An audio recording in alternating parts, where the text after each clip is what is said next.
Welcome back, everybody. Today, I'm going to teach you how to use Zapier to automate integrations between your favorite apps. This is incredibly useful if you want to streamline your workflow and eliminate repetitive tasks by connecting different platforms together automatically. First, open your web browser and navigate to Zapier.com. Once you're on the homepage, go ahead and log in using your credentials.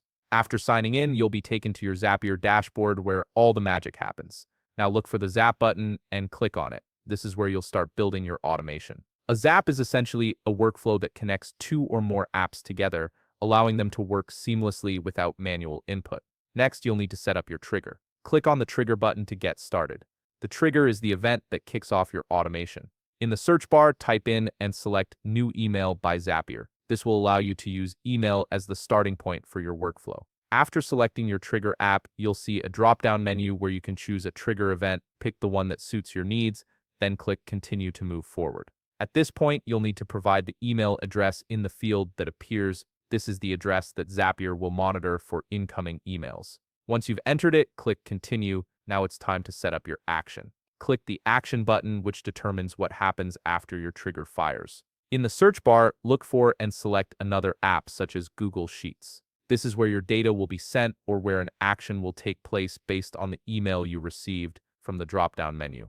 Choose an action event based on your preferences. This step defines exactly what you want to happen in your chosen app. After making your selection, you'll need to connect or sign in to your account for that app, then click Continue. This gives Zapier permission to interact with your account and perform actions on your behalf. You'll then be prompted to provide the necessary information for the action. This might include things like which spreadsheet to use, what data to input, or how to format the information. Fill in these details carefully, then click Continue once everything looks correct. Before going live, it's important to test your automation. Click Test Action to ensure everything is working as expected.